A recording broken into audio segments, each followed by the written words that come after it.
नवीन वर्षाचे संकल्प असोत किंवा करिअरमध्ये मोठी झेप घेण्याचा विचार असो, आपण सगळे सुधारणा करू पाहतो. पण अनेकदा होतं काय की जानेवारीचा तो उत्साह फेब्रुवारीपर्यंत गाडी पुन्हा मूळ पदावर येते.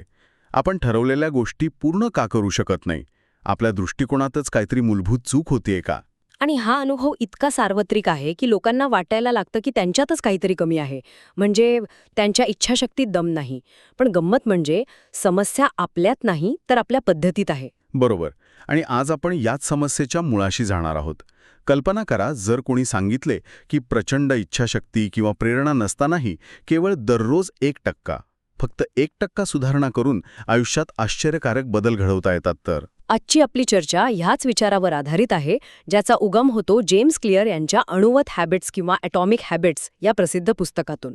हो, आणि या पुस्तकाचं नावच खूप काही सांगून जातं. अणुवत किंवा ॲटॉमिक याचा दुहेरी अर्थ आहे.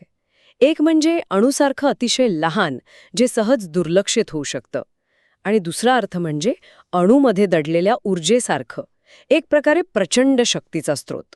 आज आपण याच लहान सवयींमधील प्रचंड शक्ती कशी बाहेर काढायची हे पाहणार आहोत. चला तर मग या संकल्पनेचा गाभा समजून घेऊया. सुरुवातीलाच हा 1%चा नियम येतो. ऐकायला तर हे खूपच सोपं आणि जवळजवळ निरुपयोगी वाटतं. आज 1% जास्त काम करून किंवा 1% चांगलं खाऊन काय फरक पडणार आहे? अगदी बरोबर. सुरुवातीला काहीच फरक दिसणार नाही. पहिल्या दिवशी, पहिल्या आठवड्यात किंबहुना पहिल्या महिन्यातही प्रगतीचा आलेख सपाटेच दिसेल. आणि इथेच बहुतेक लोक हार मानतात. पण इथेच तो चक्रवाढ व्याजाचा म्हणजे कंपाऊंड इंटरेस्टचा नियम लागू होतो. जसं बँकेत ठेवलेले पैसे चक्रवाढ व्याजाने सुरुवातीला हळू आणि नंतर वेगाने वाढतात, तसंच आपल्या सवयींचं आहे. अच्छा, म्हणजे ही एक लांब पल्ल्याची शर्यत आहे. सवयीची ताकद आहे. ती अदृश्यपणे काम करते, पण तिचे परिणाम मात्र प्रचंड असतात. हे गणित थक्क करणारं आहे. पण मग प्रश्न उरतोच, ती 1%ची सुरुवात करायची कशी? कारण अनेकदा ती पहिली पायरीच उचलली जात नाही. पुस्तकात यासाठी काही व्यावहारिक चौकट दिली आहे का? हो, आणि हीच या पुस्तकाची खासियत आहे. क्लिअर यांनी सवय तयार करण्याची प्रक्रिया एका अत्यंत सोप्या पण प्रभावी अशा 4 नियमांच्या चौकटीत बसवली आहे. ही एक प्रकारे सवय बनवण्याची मशीन आहे असं समजा. ओके, ही मशीन कशी काम करते ते पाहूया. पहिला नियम काय आहे? पहिला नियम आहे, ती सवय स्पष्ट करा. Make it obvious. कोणतीही सवय सुरू होण्यासाठी एक संकेत किंवा क्यू लागतो, म्हणजे असं काहीतरी जे तुम्हाला त्या सवयीची आठवण करून देईल. जर तो संकेत अस्पष्ट असेल तर सवय सुरूच होणार नाही. उदाहरणार्थ, मला जास्त पाणी प्यायचं आहे हे ध्येय खूप अस्पष्ट आहे, पण मी प्रत्येक जेवणानंतर 1 ग्लास पाणी पिईन हे एकदम स्पष्ट आहे. जेवणाचं ताट हा पाण्यासाठीचा स्पष्ट संकेत बनतो. म्हणजे आपलं वातावरणच आपल्यासाठी सर्वात मोठा संकेत किंवा क्यू बनू शकतं. आपण आपल्या वातावरणाची रचना अशी करायला हवी की योग्य संकेत आपोआप मिळतील. जसं की सकाळी धावायला जायचं असेल तर रात्रीच बूट आणि कपडे दाराजवळ ठेवणे. अगदी बरोबर. तुम्ही तुमच्या वातावरणाला तुमच्यासाठी काम करायला लावता, तुमच्या इच्छाशक्तीच्या विरोधात नाही. आता दुसरा नियम याला आणखी मनोरंजक बनवतो. तो आहे, ती सवय आकर्षक बनवा. Make it attractive. आकर्षक? हां. पण व्यायाम किंवा अभ्यास यासारख्या सवयी आकर्षक कशा बनवणार? त्या तर मुळातच कंटाळवाण्या वाटतात. इथेच मानसशास्त्राचा वापर करायचा आहे. याला टेम्पटेशन बंडलिंग किंवा मोह एकत्र जोडणे असं म्हणतात. तुम्हाला जी सवय लावायची आहे ती तुमच्या एखाद्या आवडत्या गोष्टीसोबत जोडा. उदाहरणार्थ, मला व्यायाम करायचा आहे, हे कंटाळवाणी गोष्ट झाली. पण मी माझा आवडता पॉडकास्ट फक्त व्यायाम करतानाच ऐकेन असं ठरवलं तर व्यायामाची वेळ ही पॉडकास्ट ऐकण्याच्या आनंदाची वेळ बनते. ही कल्पना तर उत्तम आहे. पण यात एक धोका नाही का की आपण फक्त आवडती गोष्टच करत राहू आणि मूळ सवय जसं की व्यायाम बाजूलाच राहील? म्हणजे पॉडकास्ट ऐकत पण तर बसून राहिलो तर? हां, एक वैध मुद्दा आहे. आणि म्हणूनच तिसरा नियम खूप महत्वाचा आहे. तो म्हणजे ती सवय सोपी करा. Make it easy. आपण अनेकदा सुरुवातीलाच खूप मोठं ध्येय ठेवतो. मी रोज 1 तास व्यायाम करेन. हे ऐकताच मेंदूला ते काम अवघड वाटतं आणि तो ते टाळायला बघतो. बरोबर, सुरुवातच होत नाही. म्हणून क्लिअर 2 मिनिटांचा नियम सांगतात. कोणतीही नवीन सवय सुरू करताना ती इतकी सोपी करा की ती 2 मिनिटात पूर्ण होईल. रोज 1 तास व्यायाम करण्याऐवजी मी फक्त व्यायामाचे कपडे घालेन, रोज 30 पानं वाचेन ऐवजी मी फक्त 1 पान वाचेन. थांबा, हे ऐकायला तर खूपच सोपं आहे, पण फक्त 2 मिनिटं चालण्याने किंवा 1 पान वाचण्याने खरंच काही फरक पडतो का? ही एक प्रकारे स्वतःची फसवणूक नाही का? वरवर पाहता तसं वाटू शकतं. पण उद्देश 2 मिनिटात परिणाम मिळवणं हा नाहीच आहे. उद्देश आहे सवयीला सुरुवात करण्याची क्रिया सोपी करणे. एकदा तुम्ही व्यायामाचे कपडे घालून तयार झालात, की शक्यता वाढते की तुम्ही 2 मिनिटापेक्षा जास्त व्यायाम कराल. पण जरी नाही केला, तरी तुम्ही ती सवय सुरू केली आहे. तुम्ही त्या दिवशी दिखावा केला आहे, म्हणजे यू शोड अप. आणि सातत्य टिकवण्यासाठी हे सर्वात महत्वाचं आहे. म्हणजे अडथळे कमी करायचे. सुरुवात करण्याची प्रक्रिया घर्षणरहित, फ्रिक्शनलेस करायची. ठीक आहे, मुद्दा पटला. आणि चौथा, शेवटचा नियम? चौथा नियम आहे, ती सवय समाधानकारक बनवा. Make it satisfying. आपल्या मेंदूला त्वरित बक्षीस किंवा समाधान आवडतं. चांगल्या सवयींचा त्रास हा असतो की त्यांचे फायदे भविष्यात खूप उशिरा मिळतात. व्यायामाचा फायदा महिन्यांनी दिसतो, पण थकवा मात्र लगेच जाणवतो. याउलट वाईट सवयींचा आहे, आनंद लगेच मिळतो आणि नुकसान भविष्यात होतं. त्यामुळेच वाईट सवयी जास्त लवकर लागतात. बरोबर. म्हणून आपल्याला चांगल्या सवयी पूर्ण झाल्यावर लगेच काहीतरी समाधान मिळण्याची व्यवस्था करावी लागेल. हे समाधान मोठं असण्याची गरज नाही. मी एका सवय ट्रॅकरचा वापर करते. जेव्हा मी माझी रोजची सवय पूर्ण करते, तेव्हा कॅलेंडरवर एक मोठी हिरवी फुली मारते. ती फुली मारण्याचा लहानसा आनंदसुद्धा मेंदूला ती कृती पुन्हा करण्यासाठी प्रोत्साहित करतो. ती वाढणारी फुलांची साखळी, ती स्ट्रीक न तोडण्याची एक वेगळीच मजा असते. स्पष्ट करा, आकर्षक बनवा, सोपी करा आणि समाधानकारक बनवा. ही खरोखरच एक परिपूर्ण चौकट वाटते. चांगल्या सवयी लावण्यासाठी हे सगळं ठीक आहे, पण ज्या वाईट सवयी आधीच लागल्या आहेत त्या मोडण्याचं काय?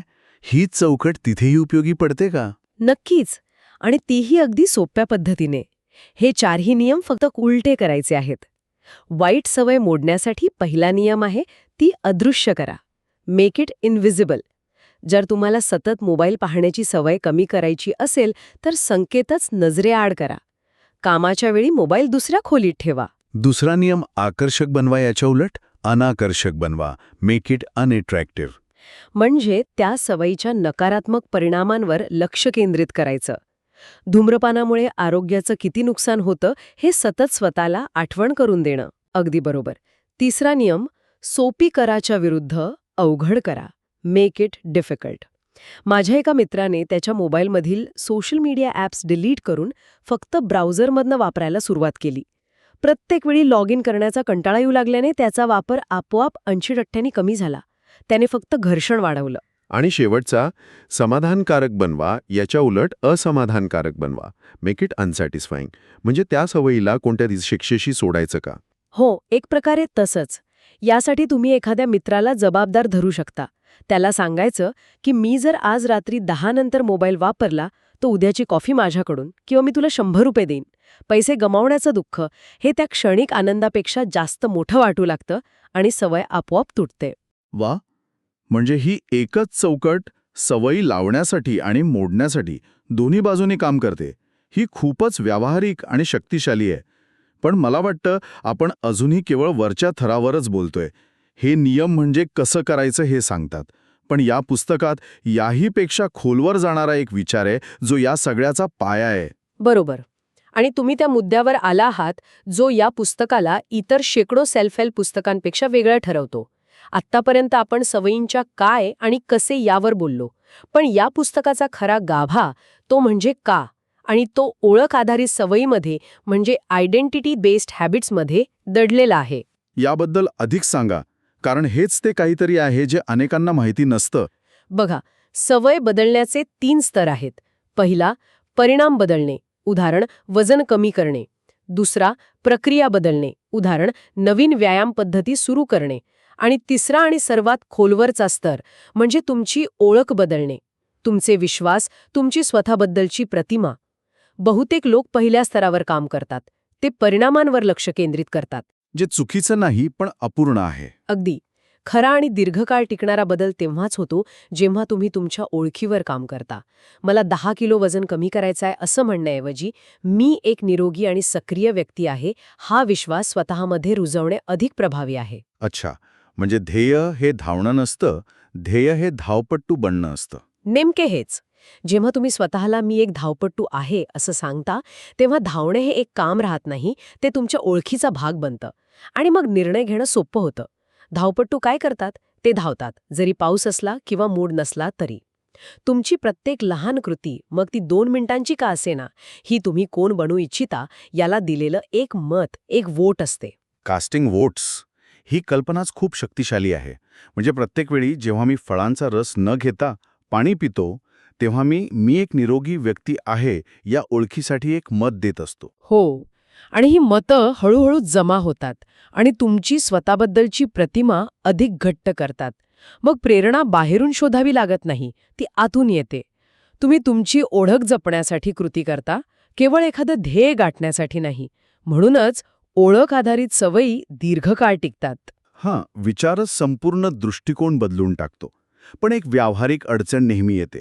आपण उत्साहाने हे मतदान सुरू करतो, पण जेव्हा महिनोन्महिने आरशात किंवा बँक बॅलन्समध्ये काहीच फरक दिसत नाही, तेव्हा प्रचंड निराशा येते. आणि इथेच 90% लोक प्रवास सोडून देतात. याला जेम्स क्लिअर प्रगतीचे पठार किंवा प्लॅटो ऑफ लेटेंट पोटेन्शियल म्हणतात. हा तो टप्पा आहे जिथे प्रयत्न सुरू असतात पण परिणाम दिसत नाहीत. आपल्याला वाटतं की आपले प्रयत्न वाया जात आहेत. पण पडद्यामागे काहीतरी घडत असतं, बरोबर? नक्कीच.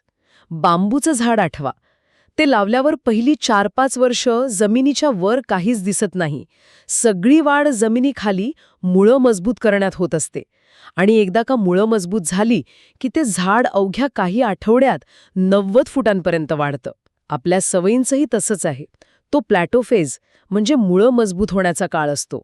याच काळात तुमची खरी ओळख, तुमचं सातत्य तपासलं जातं. या काळात जे टिकून राहतात त्यांनाच चक्रवाढ व्याजाचे आश्चर्यकारक परिणाम अनुभवायला मिळतात. तर या सगळ्या चर्चेतून आपण कुठे येऊन पोचलो आहोत? आपण सुरुवात केली होती दररोजच्या 1% सुधारणेच्या एका साध्या विचाराने. मग आपण ती सुधारणा प्रत्यक्षात आणण्यासाठी 4 नियमांची एक व्यावहारिक चौकट पाहिली. सवयींना स्पष्ट, आकर्षक, सोपे आणि समाधानकारक बनवणे.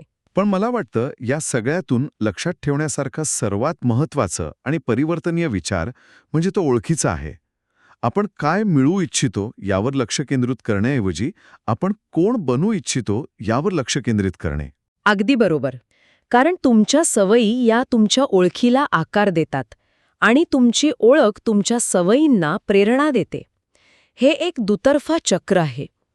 आणि या प्रवासात आपल्या सभोवतालच्या वातावरणाचा योग्य वापर करून आणि प्रगतीच्या पठारावर संयम ठेवून आपण सातत्यपूर्ण बदल घडवू शकतो.